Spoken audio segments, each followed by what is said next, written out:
পৃথিবীতে সর্বপ্রথম মেধা অনুযায়ী পদ দিয়েছেন, তার নাম হলো হযরত ওমর ইবনে আব্দুল আজিজ রাহমাতুল্লাহ আলাইহি। আজকে সারা পৃথিবী জুড়ে যে ফিতনা চলছে, সারা পৃথিবী, দক্ষিণ থেকে উত্তর, পূর্ব থেকে পশ্চিম, সারা পৃথিবীতে একটা জাতি নির্যাতিত, সেই জাতির নাম হলো মুসলমান।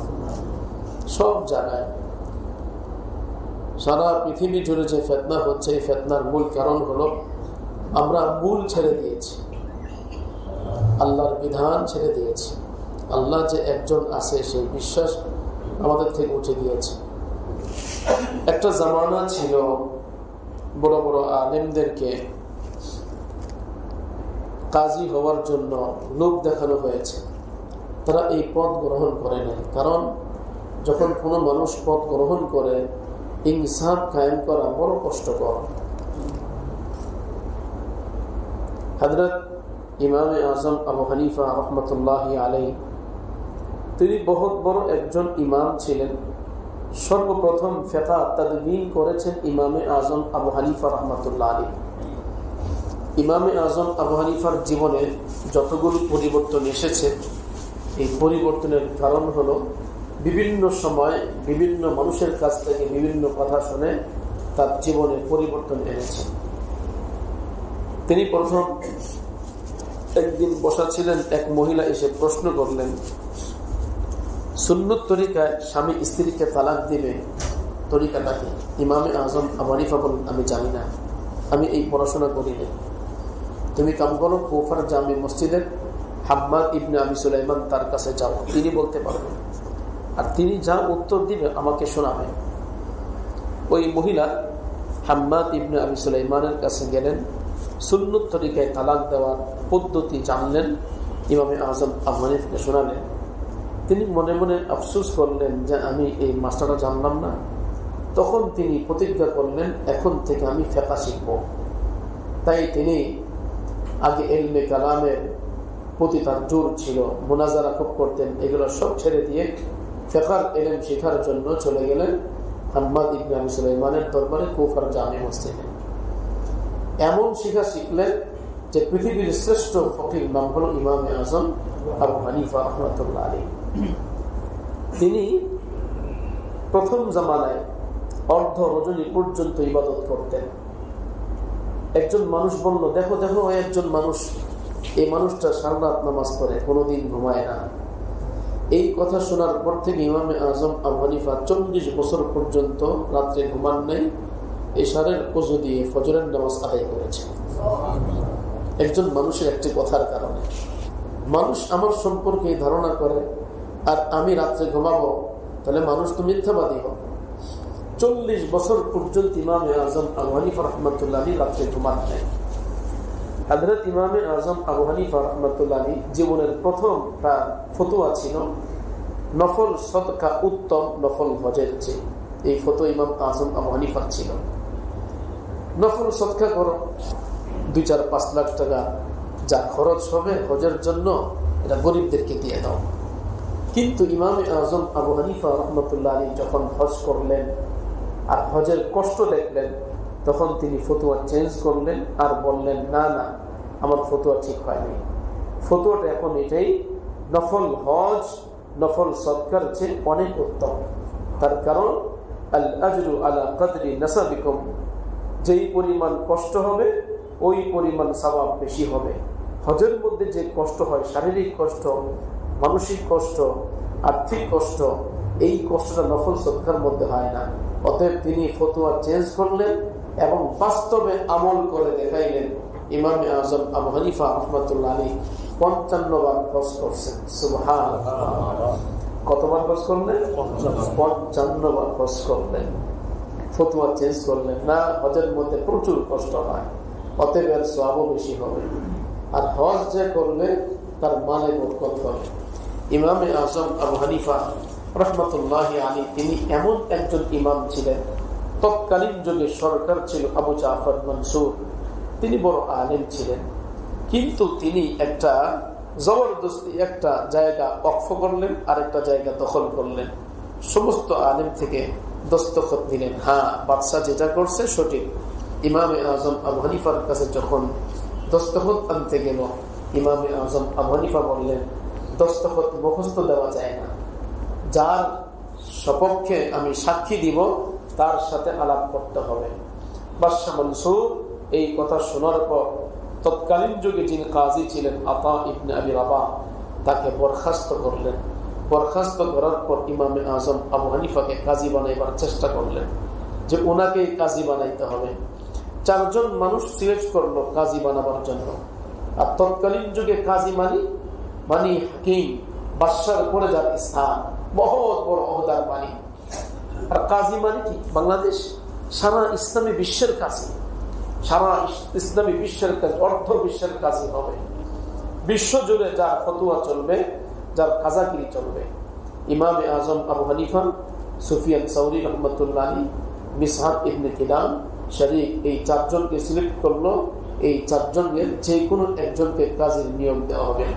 ইমামে আজম আবু হানিফা রহমতুল্লাহ আলাইহিকে আল্লাহ তাআলা এতটা মেধা দিয়েছেন, মেধা বলে তিনি বললেন, আমি তো সুগরা কুবরা দিয়ে নতিজা বের হয়ে যাব। এর অর্থ হলো মান্তিকি পেজ দিয়ে আমি বাদশা থেকে বেঁচে যাব, বাদশা আমাকে কাজী বানাতে পারবে না।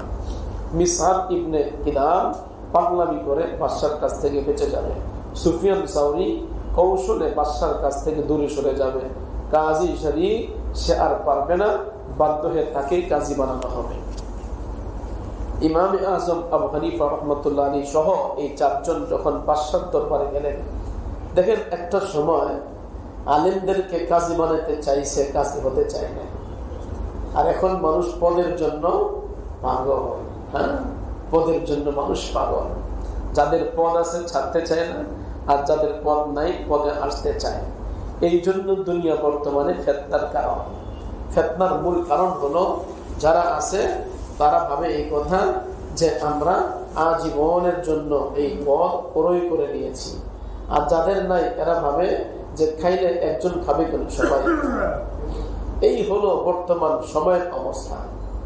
হযরত ইমামে আজম আবু হানিফা রাহমাতুল্লাহ আলাইহিকে বাদশাহ আবু জাফর মনসুর বললেন, আপনি এই পদটা গ্রহণ করেন। ইমামে আজম আবু হানিফা বললেন, আমি উপযুক্ত না, এই পদের জন্য আমি উপযুক্ত না। বাদশাহ বললেন, আপনি উপযুক্ত। ইমামে আজম আবু হানিফা বললেন, যদি বাদশাহ আপনার কথা সত্য হয় তাহলে আমি মিথ্যাবাদী, আমার কথা সত্য হয় আমি অনুপযুক্ত। এই হলো মান্তিকি পেশ। আমি উপযুক্ত না। এবার বাদশাহকে বললেন, বাদশাহ যদি আপনার কথা সত্য হয় আমি উপযুক্ত, তাহলে তো আমি মিথ্যাবাদী। আর যদি আমার কথা সত্য হয় তাহলে আমি তো অনুপযুক্ত। বাদশাহ আর এই পেশটা ভাঙতে পারে নাই, ইমামে আজম আবু হানিফাকে ছেড়ে দিলেন। আর মিসহাব ইবনে কিলাম রাহমাতুল্লাহি আলাইহি, উনার ইতিহাস তো আরো ইতিহাস। মিসহাব ইবনে কিলাম রাহমাতুল্লাহি আলাইহি ইমামে আজম আবু হানিফার কাছে আসলেন। ফজর থেকে জোহর ইবাদত করছেন, জোহর থেকে আসর ইবাদত করছেন, আসর থেকে মাগরিব ইবাদত করছেন, মাগরিব থেকে ঈশা ইবাদত করছেন, ঈশা থেকে ফজর ইবাদত করছেন। তখন তিনি বললেন, এই মানুষটা যতদিন আছে, হয় আমি তার কাছে মরব, না হয় তিনি আমার কাছে মরবেন, আমি তার কাছ থেকে জুদা হব না। এরকম মানুষ পৃথিবীতে আর মিলবেন। সুবহানাল্লাহ। এই মিসহাব ইবনে কিলাম রাহমাতুল্লাহি আলাইহি তিনি ইমামে আজম আবু হানিফার সহবতে ছিলেন এবং জোহরের সময় সেজদা অবস্থায় তিনি ইন্তেকাল করেছেন। মিসহাব ইবনে কিলাম রাহমাতুল্লাহি আলাইহি, মিসহাব ইবনে কিলাম বাদশাকে জিজ্ঞেস করছে, কাইফা আনতা ইয়া মালিকি, বাদশা আপনি কেমন আছেন? বউ বল, বাচ্চা ভালো আছে তো? আচ্ছা, সকালে কি দাওয়াত খেয়েছেন? সকালে কি দাওয়াত খেয়েছেন? বাদশা বলে যে পাগল। বাদশাকে জিজ্ঞাসা করে, আমি সকালে কি দিয়ে নাস্তা করছি? বউ বল, বাচ্চা ভালো আছে? হ্যাঁ, ওটা পাগল, ওটা ভালো। মিসহাব ইবনে কিলাম এমন এক সুরত এখতিয়ার করলেন যে বাদশা তাকে পাগল বলে সেখান থেকে তাড়িয়ে দিল। সুফিয়ান সাউরি বললেন, আমি ইস্তেঞ্জা করতে যাব। আগেকার যুগের টয়লেট কিন্তু অ্যাটাচ বাথরুম ছিল না। হ্যাঁ, টয়লেট কিন্তু কামরার ভিতর ছিল না, সেই পিছনে বাস ঝাড় অনেক দূরে ক্ষেতের মধ্যে টয়লেটের ব্যবস্থা ছিল। বাদশার পিছনে একটা নদী ছিল, ওখানে একটা নৌকা যাচ্ছিল, নৌকা লাকড়ি বোঝাই করা। তাকে ইশারা করলো যে এই পিছনে এমন একজন মানুষ আছে যে আমাকে জবাই করতে চায়, দ্রুত আমাকে নিয়ে যাও। ওই নৌকার মধ্যে উঠে তিনি এখান থেকে ভেগে চলে গেলেন। বাকি আছে শরীক শারীরকে বললেন আপনি উপযুক্ত, বলেন আমি অসুস্থ, আমার মনে থাকে না, বা আপনাকে পেস্তার বাদামের হালুয়া খাবো, আপনি সুস্থ হয়ে যাবেন, আপনার জেহেন কমবে না, বাড়বে ইনশাআল্লাহ। উনি আর কিছু বলতে পারেন নাই। এই কাজী শরীক, পরে তিনি কাজী হয়ে গেলেন। এই শরীক রহমতুল্লাহ আলাইহি, তার সম্পর্কে আমাদের কিতাবের মধ্যে অনেক আলোচনা। কাজী শরীক রহমতুল্লাহ আলাইহি। ইমামে আজম আবু হানিফা এই পদ গ্রহণ করেন নাই। বাদশার মেজাজ গরম যে ইমামে আজম আবু হানিফা আমার ওই যে জমিনের ক্ষেত্রে দস্তখত করে নাই, আবার কাজী বানাইতে চাইলাম, সে সিস্টেম করে সেখান থেকে দূরে সরে গেছে। এবার কাজী বানাইবার জন্য বাদশা এবার লেগে পড়ে উঠল, যেভাবে হোক ইমামে আজম আবু হানিফাকে কাজী বানাইতে হবে। এক মহিলাকে ঠিক করলো। দেখেন, যুগ যুগ ধরে চলে আসছে ওলামাদের বিরুদ্ধে এই ফিতনা, যুগ যুগ ধরে জুলুম অত্যাচার যুগ যুগ ধরে চলে আসছে, নতুন কোনো কিছু না, যুগ যুগ ধরে জুলুম অত্যাচার চলে আসছে। ইমামে আজম আবু হানিফা রহমতুল্লাহ আলাইহিকে কাজী বানাইবার জন্য কাজী বাদশাহ আবু জাফর মনসুর সে কি করলো, এক মহিলাকে ঠিক করলো। তুমি তাকে জিজ্ঞেস করবা যে আমি স্বপ্নে দেখলাম আমি সবচেয়ে যিনি বাদশাহ হওয়ার উপযুক্ত তাকে যেন আমি সৎকার করি, অথবা আমি মান্যত করেছি যে বাদশাহ হওয়ার যিনি উপযুক্ত তাকে যেন আমি এই টাকাটা দান করি। এখন কাকে আমি দিতে পারি? বর্তমান যুগে সবচেয়ে বেশি উপযুক্ত কে বাদশাহ হওয়া? ইমামে আজম আবু হানিফা বলে মিথ্যা কথা বলবেন না। মহিলা আসছে, আসার পরে জিজ্ঞেস করলো, ভাই বাদশাহ হওয়ার উপযুক্ত কে? তখন তিনি বললেন, বর্তমান যুগে নবীর বংশধর একজন আছে জাফর সাদেক রহমতুল্লাহি আলাইহি, তিনি বাদশাহ হওয়ার উপযুক্ত। মহিলা সাথে সাথে চলে গেল। ইমামে আজম আবু হানিফা মহিলা যাওয়াটা দেখে বুঝতে পারলেন যে এই মহিলা প্রশ্ন করতে আসে নাই, আমাকে আটকেতে আসছে, আমার শেষ মুহূর্তে চলে আসছে, আমি আটকে গেলাম। কারণ বাদশার বিরুদ্ধে বলেছি, বাদশা এখন আমাকে ছাড়বে না, সে কোনোভাবে আমাকে আটকাতে পারে নাই। ঠিক একই প্রশ্ন করছে সুফিয়ান সাউরিকে, তিনি একই উত্তর দিলেন। এই প্রশ্ন করছে আতা ইবনে আবি রাবাহকে, তিনিও একই উত্তর দিলেন। এবার বাদশা যখন শুনছে সাথে সাথে তিনজনকে ডাকলেন। ডাকার পরে জিজ্ঞেস করলেন, আপনারা আমার বিরুদ্ধে ফতোয়া দিয়েছেন, তিনজনকে আজকে ফাঁসি দেওয়া হবে। তিনজন বলেছেন বাদশাহর উপযুক্ত জাফর সাদেক রহমতুল্লাহি আলাইহি, নবীর বংশধর। আমি তাহলে বাদশাহ উপযুক্ত না? আপনারা আমাকে বাদশাহ মানেন না? না, বাদশাহ আপনাকে মানি, কিন্তু আপনার চেয়েও বেশি উপযুক্ত, আপনার চেয়েও বেশি মুত্তাকি, আপনার চেয়েও বেশি পরহেজগার, আপনার চেয়েও রক্ত হিসাবে, ব্লাড হিসাবে, আপনার চেয়েও ব্লাডিং সম্পর্ক হিসাবে নবীর সাথে সম্পর্ক, তিনি উপযুক্ত হবেন। ইমামে আজম আবু হানিফা এইভাবে যখন বললেন, বাকি তিনজনকে ছেড়ে দিল। বাদশার তো মেজাজ গরম, ওনাকে কিছুতেই আটকানো যাচ্ছে না। এবার বাদশাহ ইমামে আজম আবু হানিফা রহমতুল্লাহ আলাইহিকে বন্দী করলেন। বন্দী করে বললেন, আমি আপনাকে কাজী বানিয়ে ছাড়বো। ইমামে আজম আবু হানিফা বললেন, আমি কাজী হব না। বাদশাহ বলেন, খোদার কসম আমি আপনাকে কাজী বানিয়ে ছাড়বো। ইমামে আজম আবু হানিফা বললেন, খোদার কসম আমি কাজী হব না। কাজী হবেন না? ডান্ডা দিয়া পিট্টি দিয়ে আপনাকে কাজী বানাবো, তো মরে যাব, কিন্তু এই কাজীর পথ অলঙ্কৃত করবো না আমি। দৈনিক ইমামে আজম আবু হানিফা রহমতুল্লাহ আলাইহিকে 10টি করে বেত্রাঘাত চাবুক দিয়ে পিটাই করা হতো। তাও কি খালি গায়ে? শুধুমাত্র একটি পদ কেন গ্রহণ করলো না? কারণ পদ গ্রহণ করলেই তো বাদশাহ যা বলবে দস্তখত দিতে বাধ্য, হক হোক না হোক হোক দিতে বাধ্য। কারণ যারা চাকরি করে তারা হুকুমের গোলাম হয়, হুকুমের গোলাম হয় তার চাকরি টিকাবার জন্য। কিন্তু ইমামে আজম আবু হানিফা চিন্তা করলেন, কতটা জায়গায় আমি এইভাবে নিষেধ করব যে না এটা ঠিক না, এটা ঠিক না, আর যখনই বলবো ঠিক না তখন বাদশাহ তো জুলুম অত্যাচার করবে। এইভাবে করে 120টা বেত্রাঘাত করা হয়েছে। সর্বশেষ যখন তিনি কিছুতেই রাজি হচ্ছেন না, ইমামে আজম আবু হানিফা রহমতুল্লাহ আলাইহিকে বাদশাহ মনসুর নিজে বিষ প্রয়োগ করলো। ইমামে আজম আবু হানিফা দেখলেন এই গ্লাসের মধ্যে বিষ রয়েছে, তখন তিনি বললেন, আমি কিছুতেই বিষ খাবো না, আত্মহত্যা হবে, আমি জেনে বুঝে যদি খাই আত্মহত্যা হবে, আমি আত্মহত্যা করতে রাজি না। যেই মানুষটার নাম ইমামে আজম আবু হানিফা, দৈনিক 10টা করে বেত্রাঘাত করা হয়েছে। এমনকি চাবুকের বাড়ি খালি গায়ে যখন মারা হতো তখন রক্তগুলো জুতার মধ্যে লেগে যেত, রক্তগুলো জুতার মধ্যে পড়েছে। বাদশাহ মনসুরের নাম আজকে আপনাদের সামনে বললাম, কিন্তু তার নামের সাথে তো রহমতুল্লাহ আলী বলা হয় না।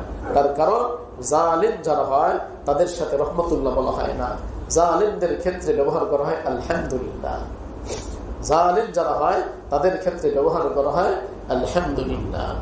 জুলুম যারা করে তাদের জীবন ইতিহাস দেখা যায়, এদের মৃত্যু পর্যন্ত ক্ষমতা, মৃত্যু যখন হয়ে যায় তখন কেউ আর জিজ্ঞেসও করে না। কিন্তু যারা মজলুম হয়, মজলুম হওয়ার কারণে যুগ যুগ ধরে 1000 বছর পরও তাদের নামটা আজমতের সাথে নেওয়া হয়। ইমামে আজম আবু হানিফা রহমতুল্লাহি আলাইহি, তার নাম বললাম তো ইমাম বললাম, আবার আজম বললাম, আবার রহমতুল্লাহ আলী বললাম। অথচ তিনি একজন মজলুম ছিলেন। 120টা বেত্রাঘাত করা হয়েছে। বাদশাহ মনসুর বলছে, আপনি যদি এই পদ গ্রহণ না করেন তাহলে মরে যান, আপনাকে মারা হবে, আপনাকে মৃত্যুর মুখে ঢেলে দেওয়া হবে। ইমামে আজম আবু হানিফা বিষ খেলেন না। এরপরে 2-3 জন ধরছে, বাদশাহ নিজে ইমামে আজম আবু হানিফার মুখের ভিতরে বিষ জবরদস্তি ঢুকিয়ে দিল। তারপরও বিষ যেন সমস্ত শরীরে ঢুকে যায়, এই জন্য ওনাকে দাঁড় করে পিটাই করা হলো, যেন বিষটা সমস্ত শরীরে পৌঁছে যায়। ইমামে আজম আবু হানিফা রহমতুল্লাহ আলী, যিনি 55 বার হজ করলেন এবং সর্বশেষ বাইতুল্লাহ শরীফের যিনি দারওয়ান ছিলেন, তাকে বললেন যে আমার নাম ইমামে আজম, আমার নাম আবু হানিফা নোমান ইবনে সাবেদ, নোমান ইবনে সাবেদ, আপনি আমাকে একটু সুযোগ দেন, 2 রাকাত নামাজ পড়ব বাইতুল্লাহর ভিতরে। যখন বলেছেন তখন সারা পৃথিবীতে ওনার নাম ছড়িয়ে পড়েছে, মশহুর একজন ব্যক্তি। তাই ওনাকে ঢুকতে দেওয়া হইল বাইতুল্লাহর ভিতরে। নবীজি যেখানে দাঁড়িয়ে 2 রাকাত নামাজ পড়েছিলেন, ঠিক ওখানে দাঁড়িয়ে ইমামে আজম আবু হানিফা রহমতুল্লাহ আলী 2 রাকাত নামাজ আদায় করেছেন।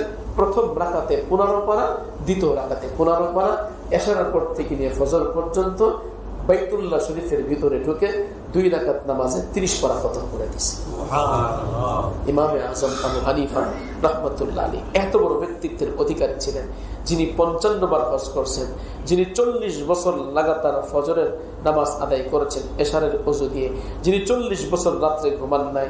এত বড় আবেদ জাহেদ ছিলেন, এত বড় বুজুর্গ আল্লাহওয়ালা ছিলেন।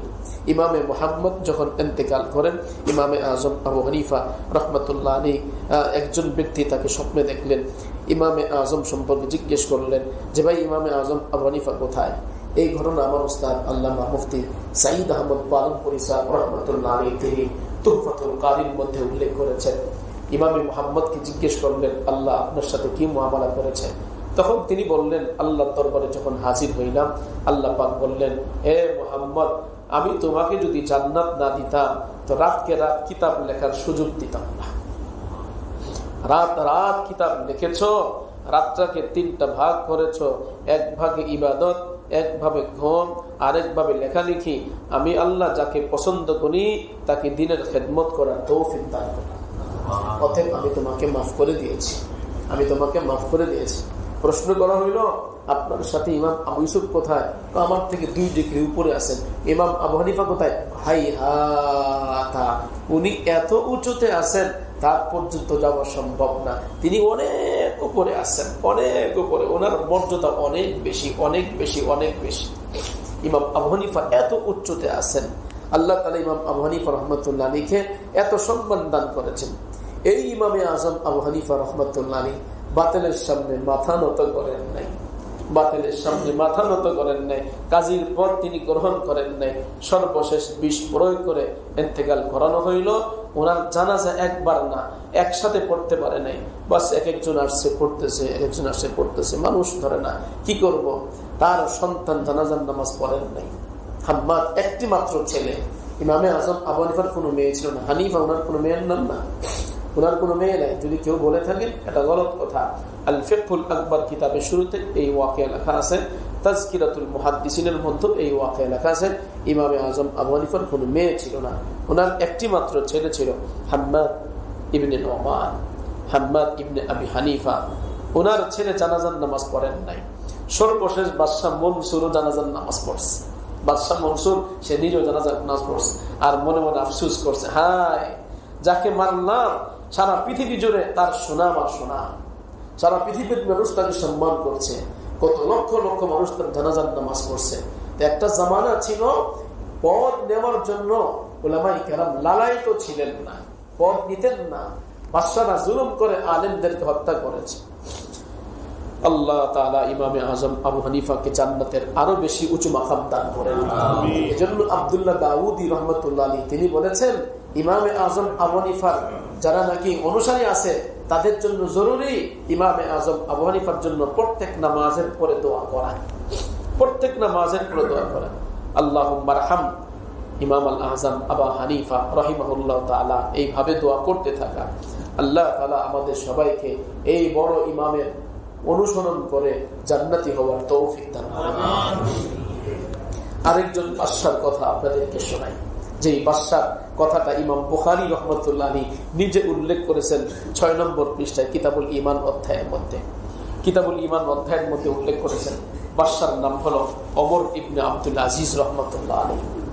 তিনি খলিফা ছিলেন, 5ম খলিফা। সর্বপ্রথম, কথাটা খেয়াল করে শুনবেন, পৃথিবীতে সর্বপ্রথম মেধা অনুযায়ী পদ দিয়েছেন, তার নাম হলো হযরত ওমর ইবনে আব্দুল আজিজ রাহমাতুল্লাহ আলাইহি। মারওয়ান ইবনুল হাকাম, তারপরে আব্দুল মালিক ইবনে মারওয়ান, তারপরে সুলাইমান ইবনে আব্দুল মালিক। এই 3 জন সন্তানের পর সন্তান, বাবার সন্তান পদ পাবে, এই তরিকা ছিল। সর্বপ্রথম এই তরিকা বানচাল করেছেন সুলাইমান ইবনে আব্দুল মালিক। দরকার ছিল তার সন্তানকে পদ দেওয়া, তিনি সেটা করেন নাই। ওমর ইবনে আব্দুল আজিজ রাহমাতুল্লাহ আলাইহি, মা ভালো তো সন্তান ভালো, তার সবচেয়ে বড় দৃষ্টান্ত হযরতে ওমর ইবনে আব্দুল আজিজ রাহমাতুল্লাহ আলাইহি। সর্বপ্রথম বিক্ষিপ্ত হাদিসগুলাকে একত্রিত করেছেন ওমর ইবনে আব্দুল আজিজ রাহমাতুল্লাহ হুকুমে একত্রিত করা হয়েছে। ওমর ইবনে আব্দুল আজিজ রাহমাতুল্লাহর মায়ের নাম উম্মে আসিম। ওনার মা কে ছিল? মা ছিল ও যে ওমর ইবনে খাত্তাব রাদিয়াল্লাহু তাআলা আনহু। তিনি রাতে একদিন পায়চারি করতেছিলেন। পায়চারি করার পর হঠাৎ এক ঘরে শুনতে পাইলেন মা মেয়েকে বলছে, দুধ আজকে গরুতে কম দিয়েছে, পানি মিশাও। মেয়ে উত্তরে বললেন, ওমর ইবনে খাত্তাব যিনি আমিরুল মুসলিমিন, তিনি নিষেধ করেছেন, আমিরের কথা মানতে হয়, আমি দুধে পানি মিশাইতে পারবো না। তখন মা উত্তরে বলল, আমিরুল মুসলিমিন তো রাত্রে আরামে ঘুমাইতেছে, মিশাও, কে দেখবে? তখন মেয়ে উত্তরে বলল, আমিরুল মুসলিমিন রাত্রে ঘুমাইলো, আল্লাহ তো ঘুমায় না, আমার আল্লাহ তো তন্দ্রাও যায় না, ঘুমায় না। অতএব আল্লাহকে হাজির নাজির জেনে এই অন্যায় কাজ আমি কিভাবে করব? আমার পক্ষে দুধে পানি মিশানো সম্ভব না। মা নারাজ, ওমর ইবনে খাত্তাব খুশি।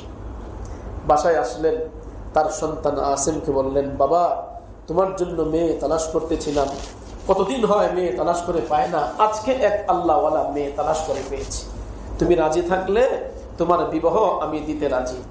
বাবা আপনি যা করবেন তা। গোয়ালনির মেয়ে, রাখালনির মেয়ে, সাধারণ পরিবারের একটা মেয়ে, আল্লাহকে ভয় করে এতটুকুর কারণে যিনি সর্বোচ্চ খলিফা, অর্ধ বিশ্বের খলিফা ওমর ইবনে খাত্তাব রাদিয়াল্লাহু তাআলা আনহু, তিনি তার ছেলের জন্য মেয়ে পাত্রী নির্বাচন করলেন। দেখেন কত বড় কুরবানি। হ্যাঁ, সর্বোচ্চ ব্যক্তি সর্বনিম্ন ব্যক্তির মেয়ের জন্য আপনার বিবাহ বন্ধনে আবদ্ধ হয়ে গেলেন। ওমরের ছেলের জন্য পাত্রী নির্বাচন করলেন, বিয়ে হয়ে গেল। যেই সন্তানটা হলো প্রথম সন্তান হয়েছে মেয়ে, ওই মেয়ের ঘরে যিনি জন্মগ্রহণ করলেন তার নাম ওমর ইবনে আব্দুল আজিজ রাহমাতুল্লাহি আলাইহি। তিনি ছিলেন ওমর ইবনে আব্দুল আজিজ। মেয়ে ভালো, তাহলে সংসারের মধ্যে ভালো ছেলে পাওয়া যায়। এই জন্য ভাই ছেলে বিয়ে করাবো, আগে দেখেন মেয়ে ভালো আছে কিনা। একটা সময় তো ছিল ছেলে মেয়ে দেখতে গেলে জিজ্ঞেস করতো, তুমি কি ওযু পারো, কোরআন শরীফ পড়তে পারো, হ্যাঁ মাসলা মাসাইল জানো। কিন্তু এখন না ছেলে মেয়েকে জিজ্ঞেস করে, না মেয়ে ছেলেকে জিজ্ঞেস করে। জামানা এখন পরিবর্তন হয়ে গেছে। চামড়া সুন্দর কিনা দেখে, চামড়া সুন্দর আর স্টাডিজ ভালো, তার ফ্যামিলি ভালো, এক বাবার এক সন্তান, রাজি হয়ে যায়। কি জামানা ছিল আর এখন কি জামানা আসছে। এই উম্মে আসিম, আসিমের মা, বাবার নামও আসিম, ছেলের নামও আসিম। মেয়ে বড় হলো, আব্দুল আজিজের সঙ্গে বিয়ে হয়ে গেল, সন্তান হলো একটা ছেলে। ছেলের নাম রাখলো অমর। ছেলের নাম রাখছে কি? অমর। অমর ইবনে আব্দুল আজিজ রহমাতুল্লাহ আলাইহি। আল্লাহু আকবার। 99 হিজরিতে সুলাইমান ইবনে আব্দুল মালিক ইন্তেকাল করবে, এমন সময় হযরতে ওমর ইবনে আব্দুল আজিজের অবস্থা দেখে আল্লাহ ভীরু তাকে দেখে বললেন, আমার বাবা মারা গেছে, বাবার সন্তান হিসাবে আমি এই পদের মালিক হয়েছি, আমি আমির হয়েছি। আমার বাবা তার বাবার পদ গ্রহণ করেছে, আমি এখন এটাকে ভাঙতে চাচ্ছি। আমি চাচ্ছি যে আমি যাই করেছি আমার পরবর্তীতে যিনি হবেন, তুমি যেহেতু আমার জামাই, তুমি আমার মেয়ের জামাই, আমি তোমাকে পদটা দিতে চাই। তিনি বলছেন, না, আমি এই পদের উপযুক্ত না। তো আপনি চান আর না চান আপনাকে দিব। তার কারণ এখন বর্তমান যে হালাত চলছে, আমার গোষ্ঠীর সবাই, কেউ আপনার এক দেশের গভর্নর, সেনাবাহিনীর প্রধান, নৌবাহিনীর প্রধান, সব প্রধান হলো আমার গোষ্ঠী। একটা উপযুক্ত না, সব অনুপযুক্ত। সুলাইমান ইবনে আব্দুল মালিক সবার থেকে পৃথক হয়ে মৃত্যুর আগ মুহূর্তে ওমর ইবনে আব্দুল আজিজকে ঘোষণা করলেন, আমার পরে খলিফা আমার সন্তান নয়, আমার পরে খলিফা সবচেয়ে উপযুক্ত ব্যক্তি ওমর ইবনে আব্দুল আজিজ। জুমার দিন ছিল।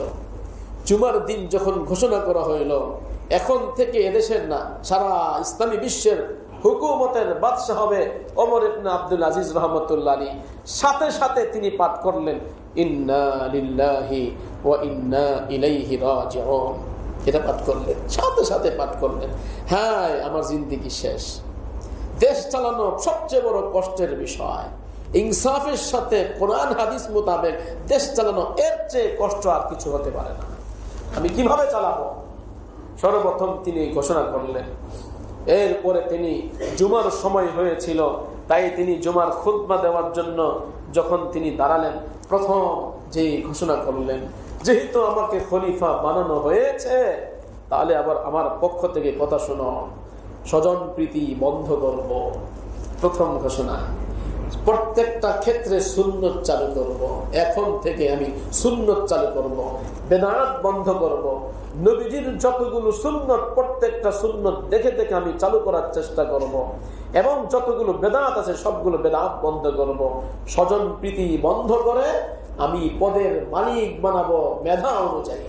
যারা মেধাবী তাদেরকে আমি পদ দিব। হ্যাঁ, মেধাবী ছাড়া স্বজন প্রীতি আমি করব না। আত্মীয় স্বজন যারা আছে সবগুলাকে বরখাস্ত করে দিব। সর্বপ্রথম মেধার জন্য যিনি মিম্বারে দাঁড়িয়ে মেধা অনুযায়ী চাকরি দিলেন, তিনি হলেন ওমর ইবনে আব্দুল আজিজ রহমাতুল্লাহ আলাইহি। তাকে বলা হয় মুজাদ্দিদ, পৃথিবীর সর্বপ্রথম মুজাদ্দিদ, প্রথম মুজাদ্দিদ না ওমর ইবনে আব্দুল আজিজ রহমাতুল্লাহ আলাইহি। এরপর যখন তিনি খুতবা শেষ করলেন, সংক্ষিপ্ত খুতবা দিয়ে যাচ্ছেন, তুর্কি ঘোড়া, সবচেয়ে দামি ঘোড়া। তিনি বললেন, এখন থেকে তুর্কি ঘোড়া দরকার নাই, আমার জন্য গাধাই যথেষ্ট। বাস তিনি এবার গাধাতে উঠলেন। এরপরে চতুর্দিকে ওনার জন্য আপনার খুব রাইফেল দিয়ে, তখন তার রাইফেল ছিল না, তরবারি ছিল, পাহারাদার। তখন তিনি বললেন, আমার জন্য পাহারাদার দরকার নেই, আমার জন্য পাহারাদার আল্লাহ যথেষ্ট। হাসবুনাল্লাহ ওয়া নি'মাল ওয়াকিল। তুর্কি ঘোড়া বাদ দিলেন, পাহারাদারকে আল্লাহকে বানাইলেন। হাসবুনাল্লাহ ওয়া নি'মাল ওয়াকিল, আল্লাহ আমার জন্য যথেষ্ট। এবার বাসায় আসলেন। বাসায় আসার পর বিবিকে বললেন, তোমার গলার মধ্যে স্বর্ণের যে মালা দেখা যাচ্ছে, হাতের মধ্যে চিকচিক করছে, এগুলা সব বাইতুল মাল থেকে নেওয়া। তুমি আমাকে চাও না স্বর্ণ চাও? যদি স্বর্ণের প্রয়োজন হয় তো তোমাকে মোহরের টাকা দিয়ে দিয়ে বিদায় হয়ে যাও, আর আমাকে যদি চাও তাহলে এগুলা বাইতুল মাল দিয়ে দাও। স্ত্রী বললেন, আমি তো আপনাকে চাই, আমি কেন স্বর্ণের পিছনে ঘুরবো? স্ত্রী সমস্ত স্বর্ণগুলো বাইতুল মালে দিয়ে দিলেন, সম্পূর্ণ রিক্ত হস্ত হয়ে গেলেন, আর কোনো স্বর্ণের জিনিস তার কাছে নাই। মাশাআল্লাহ, খুশি হয়ে গেলেন যে এখন থেকে আমরা সাধারণ জিন্দেগি যাপন করব, স্বাভাবিক জীবন যাপন করব। এরপরে তিনি আস্তে আস্তে বেছে বেছে বেছে বেছে অনুপযুক্ত যত পদের মালিক ছিল সবগুলাকে ছাঁটাই করলেন। উপযুক্ত মেধা অনুসারে ভালো আলেম যারা ছিলেন এদেরকে বিভিন্ন কাজীর পদ, বিভিন্ন জায়গায় গভর্নর, সবগুলা সেটিং করলেন। এবার যারা দুষ্ট লোক ওদের তো খারাপ হয়ে গেল, নিজের আত্মীয় স্বজন পরামর্শ করলো, হাই এতদিন পর্যন্ত টাকা কামাই করলাম, এতদিন পর্যন্ত আমাদের বাবা, আমাদের চাচা, আমাদের মামা, আমাদের অমুক, আমাদের তমক বাদশা ছিল, আমরা তো সুবিধা ভোগ করেছিলাম, এখন তো সুবিধা ভোগ করতে পারছি না, এখন কি করা যায়? মেরে ফেলো, যুগ যুগ ধরে আসছে, মেরে ফেলো, বাস কথা একটাই, মেরে ফেলো, ওনাকে রাখবো না, মেরে ফেলো। তো মারবো কিভাবে? 2 বছর 5 মাস ওমর ইবনে আব্দুল আজিজ রহমতুল্লাহ আলাইহি দেশ পরিচালনা করছেন, যাদের সামনে খলিফা ইস্তেমাল করা হয় পৃথিবীতে 5 জন মানুষ। 1 নম্বর প্রথম খলিফা আবু বকর সিদ্দিক, 2 নম্বর খলিফা ওমর ইবনে খাত্তাব, 3 নম্বর খলিফা উসমান গনি, 4 নম্বর খলিফা আলী রাদিয়াল্লাহু তাআলা আনহু। কোন বর্ণনায় পাওয়া যায় হাসান ইবনে আলী, তিনি 6 মাস দায়িত্বে ছিলেন, তাকেও খলিফা বলা হয়। আর এই রিওয়ায়াত বাদ দিলে 5ম খলিফা ওমর ইবনে আব্দুল আজিজ রহমতুল্লাহ আলাইহি, তিনি প্রথম শতাব্দীর মুজাদ্দিদ ছিলেন, প্রত্যেকটা ক্ষেত্রে সুন্নাত চালু করেছেন, বেদাতকে মিটাইছেন। এমনকি তিনি যখন বাদশা হয়ে গেলেন, সারা পৃথিবীর যেখানে যেখানে গভর্নর ছিল তাদের কাছে এই চিঠি লিখলেন, ওয়াকাতাবা ওমর ইবনে আব্দুল আজিজ ইলা আদি ইবনে হাতিম, আদি ইবনে হাতিমের কাছে চিঠি লিখলেন। কি লিখলেন? ইন্না লিল ঈমানি ফারাইজা ওয়া শারাইয়া ওয়া সুনুনান ওয়া সুনানান ওয়া হুদুদান। এই শোনো, ঈমানের কিছু ফারাইজ রয়েছে, যেমন নামাজ, রোজা, হজ, যাকাত। ঈমানের কিছু আকায়েদ রয়েছে, তাওহীদ, রিসালাত, আখিরাত, বিশ্বাস রয়েছে। ঈমানের কিছু সুন্নাত রয়েছে, ঈমানের কিছু হুদুদ রয়েছে, যেমন যে কোনো মাসনা মাসাইলের শুরু এবং শেষ। ঈমানের কিছু হুদুদ রয়েছে, হদ মানে চুরি করলে হাত কর্তন করা, জিনা করলে তাকে 100 বেত্রাঘাত করা, বিবাহিত হলে তাকে রজম করা। ঈমানের কিছু শুরু আর শেষ রয়েছে। অথবা এইভাবে তিনি বললেন, যে সমস্ত ব্যক্তি ঈমান বিষয়ে পরিপূর্ণ আমল করবে, ইস্তাকমালাল ঈমান, তার ঈমান মুকাম্মাল হবে। ওমান লাম ইস্তাকমিল ঈমান, আর যে ব্যক্তি লাম ইস্তাকমিল ফারাইজ ওয়া শারাই ওয়া সুনান ওয়া হুদুদ, এই সমস্ত বিষয়ে পরিপূর্ণ আমল করবে না, তার ঈমানটা মুকাম্মাল হবে না। ফাইন আইশ, যদি আমি বেঁচে থাকি, ফাসাউবাইয়িনুহা, অচিরে প্রত্যেকটার ব্যাখ্যা তোমার সামনে চিঠি আকারে পাঠাবো, সেই ব্যাখ্যা অনুযায়ী দেশ পরিচালনা করবে। ওয়াইন আমত, আর যদি মারা যায়, লাস্তু বিহারিসিন লাকুম, তোমাদের সাথে থাকার জন্য আমি লালায়িত না। আগেকার যুগের বড় বড় আল্লাহওয়ালারা মৃত্যুর জন্য প্রস্তুত ছিলেন। ওনাকেও সর্বশেষ খাবারের ভিতরে আত্মীয় স্বজন, যেহেতু দেখছে আত্মীয়করণ বন্ধ হয়ে গিয়েছে, স্বজন প্রীতি বন্ধ হয়ে গিয়েছে, ইসলামী হুকুমত চলছে, সুন্নাত মোতাবেক চলছে, তখন ওনাকে বিষ প্রয়োগ করে হত্যা করা হইল। এই ওমর ইবনে আব্দুল আজিজের নাম এখনো আছে, যারা বিষ প্রয়োগ করেছে তাদের নাম বন্ধু কেউ জানে না। ইমামে আজম আবু হানিফা যাকে হত্যা করেছে তার নাম কেউ জানে না, কিন্তু ইমামে আজম আবু হানিফার নাম এখনো বেঁচে আছে। ইমাম বুখারী পর্যন্ত ওমর ইবনে আব্দুল আজিজের কথা দিয়া দলিল পেশ করেছেন। সর্বপ্রথম কিতাবুল ঈমান অধ্যায়ের মধ্যে যেই মানুষটার নাম উচ্চারণ করে দলিল পেশ করলেন, সেই মানুষের নাম হলো ওমর ইবনে আব্দুল আজিজ রহমতুল্লাহি আলাইহি। ওমর ইবনে আব্দুল আজিজ রাহমাতুল্লাহ আলাইহি কতটা ইনসাফপূর্ণ ছিলেন, যার জামানায় বাঘে আর মহিষে একসঙ্গে পানি পান করেছে। বাঘের কথা হলো, এখন যেহেতু পানি পান করতে আসছি, তোমার উপর আক্রমণ করতে পারবো না, কারণ বর্তমান জামানায় আপনার ইনসাফপূর্ণ দেশ চলছে, ইনসাফপূর্ণ দেশ চলছে। এই জন্য ভাই দোস্ত বুজুর্গ, আমাদের আকাবের আসনাবদের জীবনী বলার দ্বারা উদ্দেশ্য হইল যে আমাদেরকেও কমসে কম মানি আর না মানি এগুলা জানার পর অনুতপ্ত আসবে, স্পিড পয়দা হবে, স্পৃহা জাগ্রত হবে, আগ্রহ পয়দা হবে। হ্যাঁ, তাদের মতো হতে পারলাম না, আচ্ছা হওয়ার চেষ্টা করি, আর হতে না পারলো কমসে কম এগুলা করে অনুতপ্ত হয়ে আমার নিজের ঘরের মধ্যে ইনসাফ প্রতিষ্ঠা করার চেষ্টা করি। আপনি কমসে কম ফ্যাক্টরির মালিক, আপনার অধীনস্থ 50 জন আছে, আপনি ইনসাফ কায়েম করেন। আপনি মাদ্রাসার মুহতামিম, আপনার অধীনস্থ 50 জন শিক্ষক রয়েছে, তাদের প্রতি ইনসাফ কায়েম করেন। আপনি মসজিদের খতিব, আপনার অধীনস্থ মুসল্লি, এদের উপর ইনসাফ প্রতিষ্ঠা করেন। আপনি স্কুলের মাস্টার, আপনাকে ইনসাফ কায়েম করতে হবে। তাই এক হাদিসের মধ্যে হযরত আবু হুরায়রা রাদিয়াল্লাহু তাআলা আনহু থেকে বর্ণিত, সাবআতুন ইউদিল্লুহুমুল্লাহু ফি যিল্লাতি ইয়াওমিন লা যিল্লা ইল্লা যিল্লুহু, ইমামুন আদিলুন ওয়া শাবুন নাশা ফি ইবাদাতিল্লাহি আযজা ওয়া জাল্লা। যে কাল কিয়ামতের ময়দানে আরশে আজিমের ছায়ার নিচে ছায়া পাবে 7 শ্রেণীর ব্যক্তি। প্রথম নাম্বার যার নাম বললেন তিনি হলেন ইনসাফগার ইমাম, ইনসাফগার বাদশাহ, ন্যায়পরায়ণ জিম্মাদার, ন্যায়পরায়ণ জিম্মাদার। তাই ইমাম বুখারী রাহমাতুল্লাহ আলাইহি বুখারী শরীফের মধ্যে উল্লেখ করলেন কুল্লুকুম রাইন ওয়া কুল্লুকুম মাসউলুন আন রাইয়াতিহি। কেউ মনে করতে পারে যিনি বাদশা তার সম্পর্কে বলেছে, এইজন্য ইমাম বুখারী রাহমাতুল্লাহ আলাইহি সাথে সাথে আরেক হাদিস এনে জানিয়ে দিলেন এখানে বাদশাদার উদ্দেশ্য এই না যে সব দেশের বাদশা মুরাদ, উদ্দেশ্য কি কুল্লুকুম রাইন, তোমরা সকলেই জিম্মাদার, ওয়া কুল্লুকুম মাসউলুন আন রাইয়াতিহি, আর তোমাদেরকে জিম্মাদারি সম্পর্কে জিজ্ঞাসা করা হবে কতটুকু ইনসাফ প্রতিষ্ঠা করেছো। অতএব আমি স্বামী হিসাবে জিম্মাদার, বাবা হিসাবে জিম্মাদার, মুহতাম হিসাবে জিম্মাদার, খতিব হিসাবে জিম্মাদার, আমি মাস্টার হিসাবে জিম্মাদার, একজন আপনার ফ্যাক্টরির মালিক হিসাবে জিম্মাদার।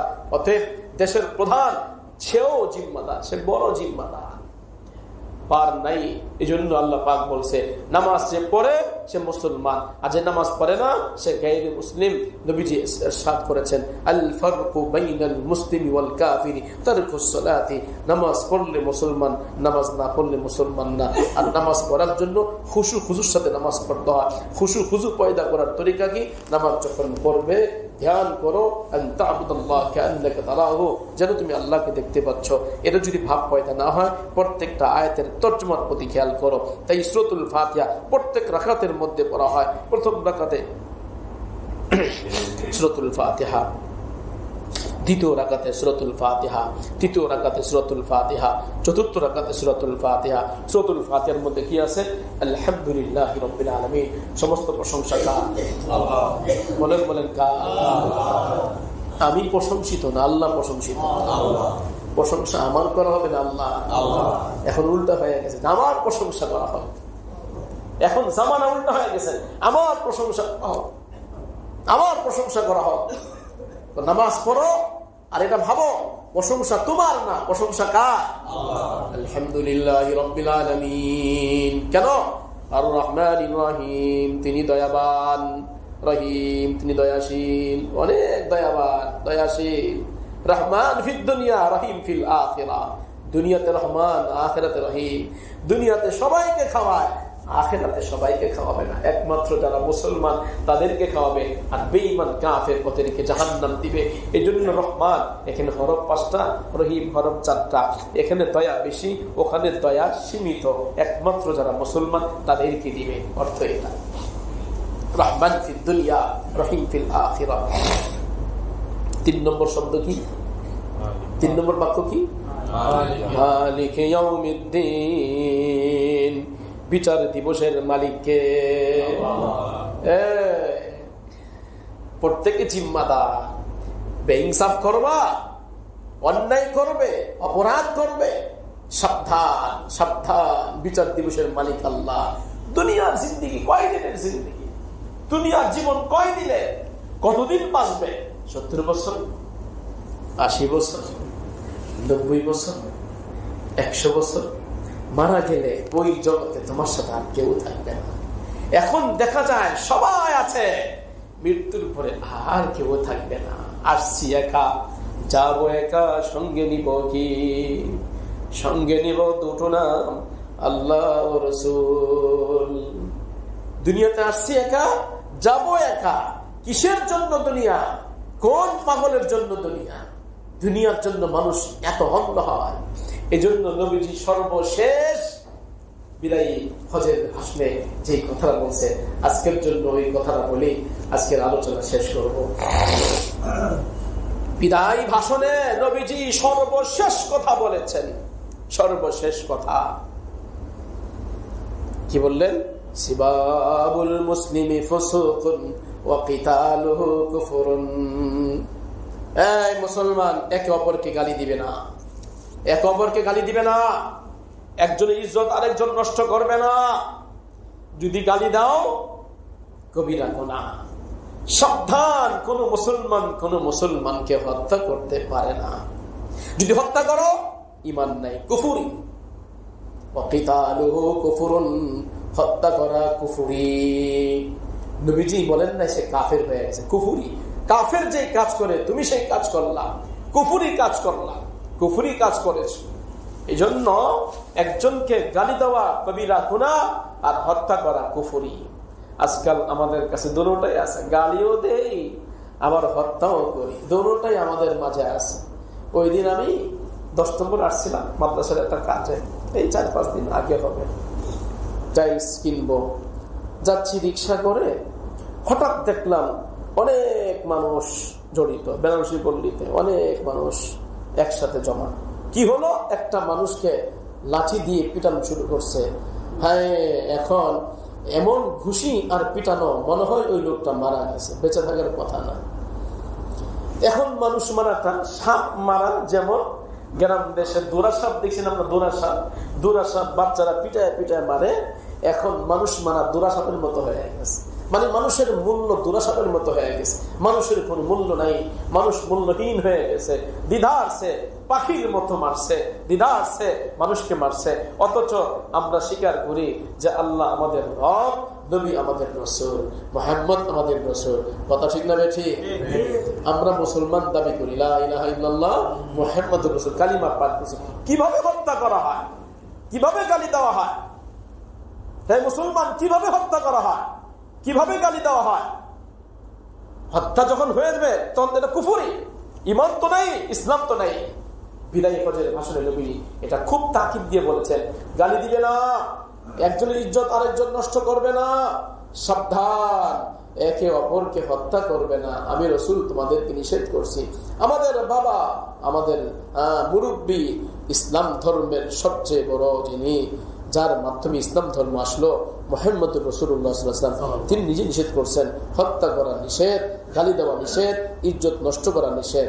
অতএব আসুন আমরা যারা আসি এখানে, আমরা এখন তো প্রতিজ্ঞাবদ্ধ হই, হত্যা করব, গালি দিব, কারো ইজ্জত নষ্ট করব।